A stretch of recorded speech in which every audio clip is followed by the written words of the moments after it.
بسم اللہ الرحمن الرحیم۔ السلام علیکم ورحمۃ اللہ وبرکاتہ۔ نحمدہ ونصلی علی رسولہ الکریم، اما بعد۔ روزہ اللہ تعالیٰ اور اس کے بندے کے درمیان ایک خفیہ معاہدہ ہے۔ اللہ تعالیٰ فرماتے ہیں الصوم لی وانا اجزی بہ، روزہ میرے لیے ہے اور اس کا بدلہ بھی میرے ذمے ہے۔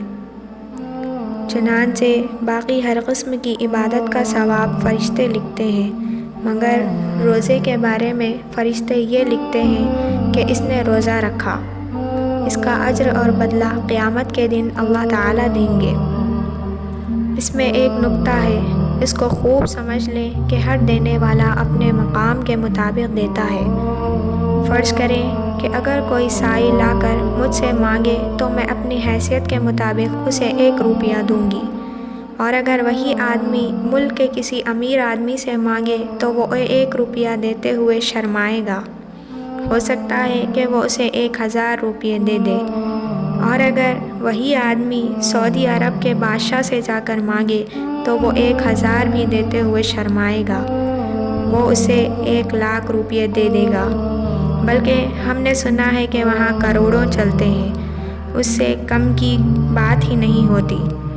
جب دنیا کے بڑے لوگ اپنے مقام اور حیثیت کے مطابق دیتے ہیں تو یہاں سے یہ سمجھ لینا چاہیے کہ قیامت کے دن جب روزے کی عبادت کا اجر اللہ تعالیٰ دیں گے تو وہ بھی اپنی شان کے مطابق عطا فرمائیں گے۔ بعض محدثین فرماتے ہیں کہ ایک حدیث پاک میں ہے الصوم لی وانا اجزی بہ، روزہ میرے لیے اور روزے کا بدلہ بھی میں خود ہوں، یعنی قیامت کے دن اللہ تعالیٰ روزے کے بدلے اپنا دیدار عطا فرمائیں گے۔ سبحان اللہ۔ اور ایک حدیث میں آیا ہے علیک بالصوم فإنہ لا مثل لہ، تمہارے اوپر روزہ لازم ہے کیونکہ اس کی کوئی مثل نہیں۔ لہٰذا روزے کے بارے میں 2 باتیں ذہن نشین کر لیں۔ ایک تو یہ کہ یہ ایک بے مثال عبادت ہے، اور دوسری بات یہ ہے کہ یہ ایک بے ریا عبادت ہے۔ روزے میں ریا ہوتی ہی نہیں۔ آپ پوچھیں گے وہ کیسے؟ وہ اس طرح کہ روزہ دار آدمی جب وضو کرتا ہے تو اس وقت کلی کرنے کے لیے منہ میں پانی ڈالتا ہے۔ اب اگر وہ آدھا پانی اندر لے جائے اور آدھا باہر نکال دے تو کسی کو کیا پتہ چلے گا؟ پیاس ہونے کے باوجود جب وہ منہ میں گئے ہوئے پانی کو نکال دیتا ہے تو اس کا مطلب یہ ہوتا ہے کہ وہ اللہ رب العزت کے لیے روزہ رکھ رہا ہوتا ہے، ورنہ مخلوق کو کیا پتہ۔ اس لیے روزے میں ریا نہیں ہے، اور چونکہ روزے میں ریا نہیں ہوتی اس لیے اللہ رب العزت نے ارشاد فرمایا کہ اس کا بدلہ بھی میں خود ہوں۔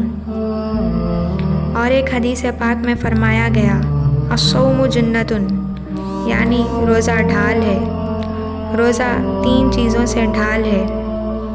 پہلا نفس اور شیطان کے مکر و فریب سے ڈھال ہے، دوسرا دنیاوی پریشانیوں اور مصائب سے ڈھال ہے، تیسرا قیامت کے دن دوزخ کے عذاب سے ڈھال ہوگا انشاءاللہ تعالی۔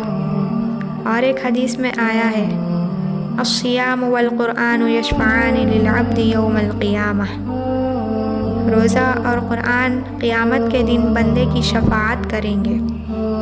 روزہ قیامت کے دن اللہ رب العزت کے سامنے یہ شفاعت کرے گا کہ اے اللہ اس بندے کو اپنی رضا عطا فرما دیجیے، اور قرآن مجید بھی شفاعت کرے گا کہ اے اللہ یہ بندہ یا بندی میری تلاوت کرتا تھا اس لیے اس سے عذاب کو ہٹا دیجیے اور اس کو جنت عطا فرما دیجیے۔ اللہ تعالیٰ سے دعا ہے کہ اللہ تعالیٰ ہم کو خوش و خضوع کے ساتھ روزہ رکھنے کی توفیق عطا فرمائے، آمین۔ انشاءاللہ اگلی ویڈیو کے ساتھ پھر ملاقات ہوگی۔